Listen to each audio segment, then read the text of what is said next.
Good afternoon. Oh, it's 1 o'clock. I made it. I'm just going to have a pause and a wait to see who is coming in. Is anyone coming in? I'm an hour late, but I did say I'd be an hour late. And I was here to set up at 1:45, but left the tripod, bendy monopod, in the car, so just couldn't get the angle of the dangle right. Hence, it's 1 o'clock, not the 5:21, which you would usually expect to take in the pre-ramble. Anyway, I'm going to proceed and hope that it's still of benefit and value to have a nudge to add in some additional movements into your day. Maddie, you're in. Hurrah, you made it. Tea towel. It's tea towel today, Maddie. I'm going to go have a slurp of tea. So, here I am in Barbados, Gillian with a G. You hear, folks, that yesterday I got cut off. I don't know if you were on the 4 p.m. yesterday. Something happened. I haven't watched it back, so I don't know at what point it disappeared. But what happened was, midway through the movement snack, my phone rang. When I went to tend the phone to dismiss it and turn it off, don't know who it was, the audio went, I think, is what happened. So I think the movement snack continued, but I think the audio went. Anyway, and then I had the gremlins to say it wasn't going on, blah blah blah. I think it was around about the calf stretchables, Maddie, was it yesterday? I think that's what happened yesterday. And then of course, as soon as the movement snack came to an end, the next thing was happening. So it's only I'm talking to you now that I realised that yesterday I got kicked off. Rude. All right, Maddie. Doris, wave to you also. It's tea towel time, folks. I've got the movement snack at the ready here. Use your selection of your moving landmarks required for life. Got some shoulders, got some hand cranks, rock step, buttock squeezes, and some upper back squeezes. I don't know if you saw something I posted last night. I was listening to a podcast on BBC Sounds. The podcast is on Radio 4, and it's probably on the back of the fact that I've done a couple of movement snacks on the back of some cold swims, some cold dips. And there's a series of podcasts talking about the health benefits of the cold, not necessarily cold swimming, just cold temperatures. Of course, that also comes with some cautionary points, but if you do have BBC Sounds on your devices, it's worth a listen. It's succinct, credible information that's packaged up. That's actually quite easy to listen to. It doesn't go on forever. Each of the episodes are about 14-15 minutes, something like that. Just fascinating facts about the cold. And there's quite a funny moment where it's Michael Mosley, Dr. Michael Mosley. There's a funny moment where he's chatting with his wife, and they're talking about, or she's talking about, how she finds his attitude to cold, and the fact that in the house they have the temperature turned down to 15 degrees. So because there's a bit of a moment where that's clearly been an issue in their relationship. Anyway, if you like listening to the radio, which I do, there's podcasts if you have interest. But for now, it's a movement snack. If you want it, 321 Bextownley Late Life Training. I'm sandwiched in between Cows today. Cows is with you for the 4 today, and she's taking the trios on Thursday and Friday. So last one from me for a couple of days. I think you've had enough of me this past week. So let's get going. For the usual routine, hang on a minute. I want to go out this door. Don't you mush, go on. And for sure she'll want to come back in again. Okay, cert boost to start. Where would you like to be? A bit of a strange angle because you're balanced on a chair on a coaster matty thing, so you're a bit on the wonk, apologies. Some support about hip height, weight even across both feet, extra lift and extend. Start steady, stay steady, you know what to do. Just find a pace that's comfortable for you. Have a breath, continue to use this support to the side or to the front of you. Your pace, not mine, so it will be really individual to you, your comfortable range of motion and pace. Keeping the knees down, try to utilise and move the feet as much as you can. And an upright position through the trunk and posture will greatly contribute to better balance. You consider if you're slumped, if the head is drawn forward, that is going to impact on the centre of mass and your base of support and therefore your balance. Bringing in the arms as and when you're ready. It might be here, or you might prefer to go for a wander on that. Keep that ticking over, tickety-boo, seated prompts if you would like. Just showing off mum's tree here for you. Have a hit, well, no trees in my attic, but you get a nice bit, you get a nice bauble from mum's tree. There's your sit position then, active through the centre, active in your tummy muscles, away from slump into active. Bringing in the movements around the feet again and or from the shoulders. So being perhaps a little bit more specific about the ranges of motion than you would ordinarily do as you go about your day. As you go about your day, we tend to just focus on getting the task done. Probably not as much focus on how we get that task done in context of movement ranges, base of support, balance, all those things. So that's really what the movement snacks offer, specific thought and consideration to the way you move, if you're up for it. That's it, that's your final flurry of cert boost. Kind of the 4 pillars, if you like, of a circulation boosting activity is to bring this, bring about an increase in blood flow. That will also bring about the feeling of need to take some deeper breaths, a lightly lift on the heart rate and respiratory rate, comfortably so, switching all your body systems on, ready for action. So there'll be lots of physiological changes that happen when you start to move. You've got your ankles, feet and toes on the go, you've got your shoulder ranges on the go, and you've got your active supports on the go. There you go, that's all of the kind of key landmarks, if you like, of a circ boost. Okay, let's start with tea towel. All the tea towel does is offers a means of further resistance. It's going to require some grip and grasp, so your functional grasp is in there, grip strength is in there, range of motion. So pick your most comfortable position on your tea towel. You can either take it with the thumbs underneath or on top. Pick your position and just take a steady rate. Maintain a bit of outward tension. That's where you're going to get the resistance.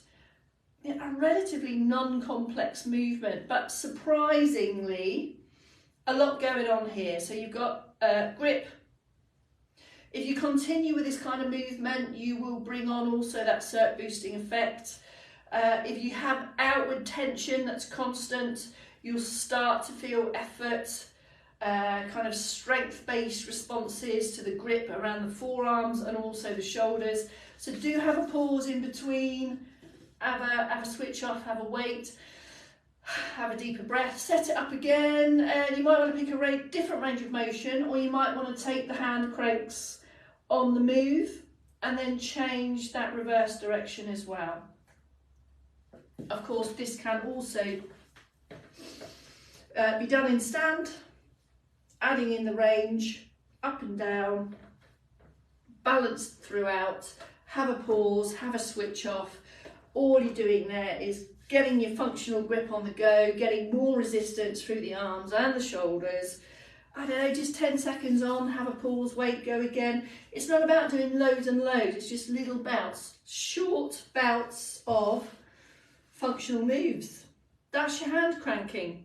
Change of direction as well, so vertical through the tea towel, and then you can take it this way or this way, and again you can take it on a change of range.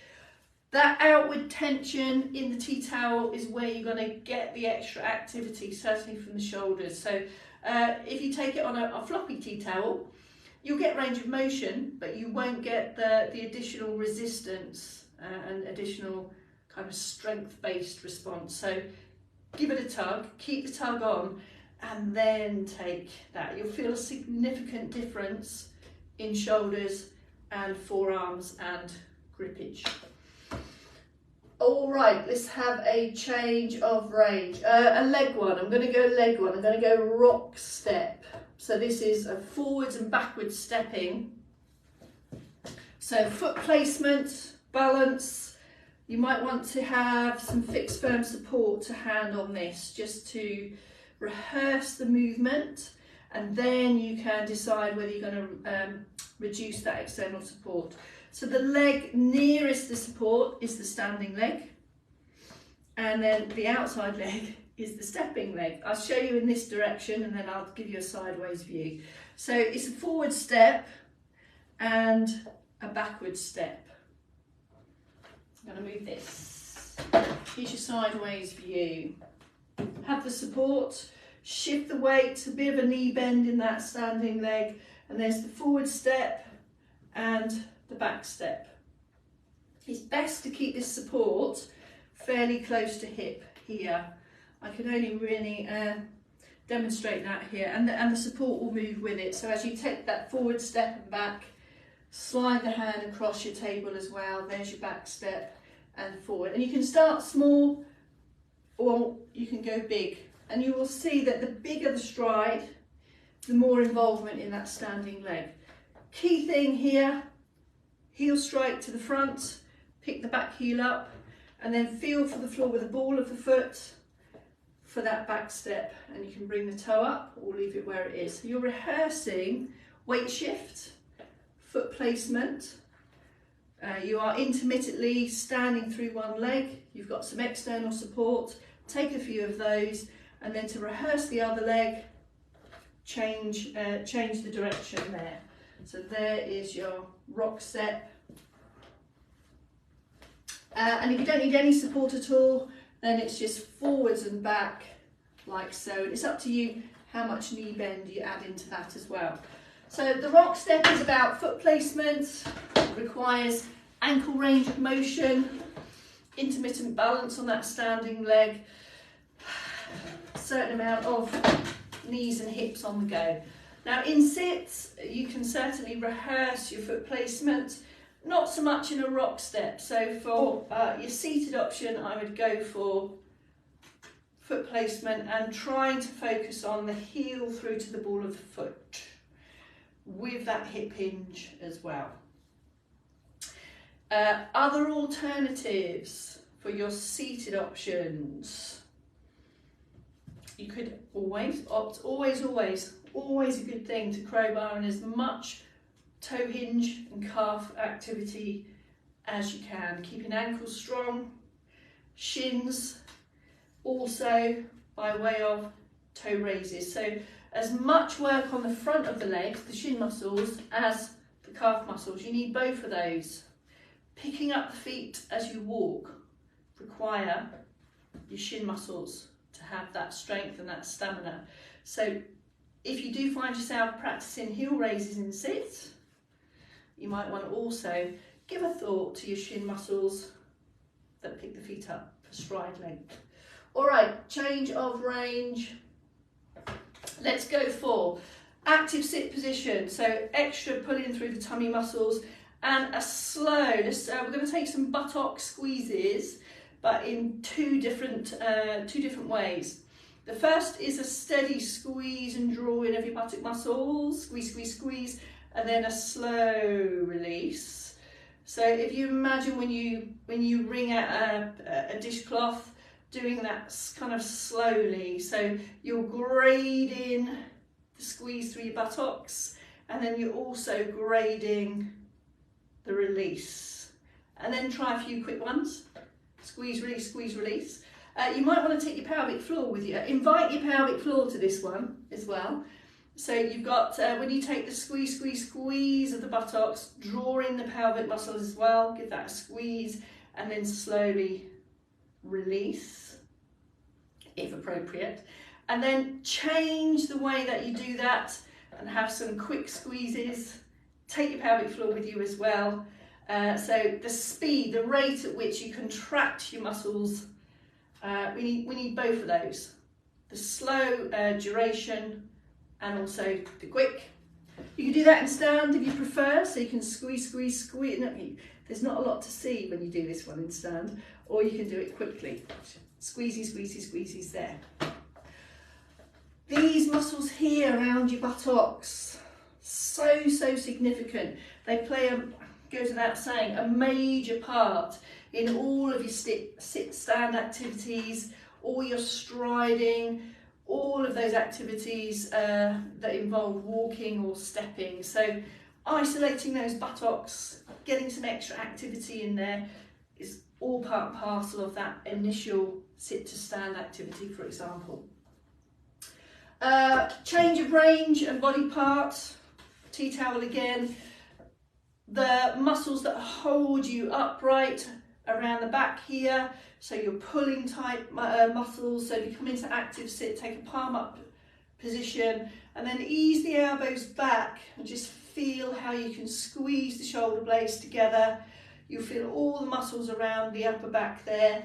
By adding the tea towel, you can add that resistance. You can add the amount of activity, making it more of a strength-based movement. So an outward tug is where you get your extra resistance, and then go for, keep the outward tug but take the backward squeeze of the shoulder blades and release. Have a pause, have a switch off.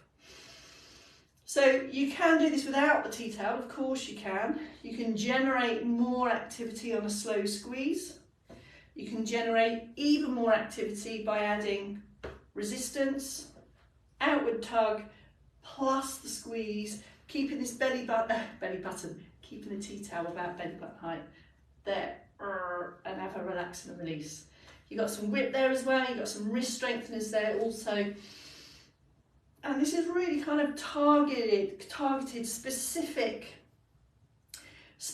ways of adding more movement, more strength-based type activities, all designed to take into your day and daily tasks. All right, I think that's it. Here is your recap. Hand cranks, as I call them, functional grip, and some shoulders. Outward tug. In a couple of directions, you can add an upward range, you can take a reverse, and you can also change of direction, vertical, vertical. Then there was the rock step. Standing option for that was shift the weight onto that support leg, use the support, knock, and then there is your rehearsal of backwards and forth, rock step, small or as big as you like it. Bringing in the toes up on the front end and the heel up on the back end. So it's about both legs playing their part in strong, confident strides. In sit, you can rehearse toe ups there for your shin muscles required for picking up feet for walking. Bring the feet back, and there is your foot mobility, the toe hinges, and engaging extra activity in the calf muscles. Then we did the buttock squeezes in two different paces, the slow squeeze and release, and then the quick, plus pelvic floor if you'd like.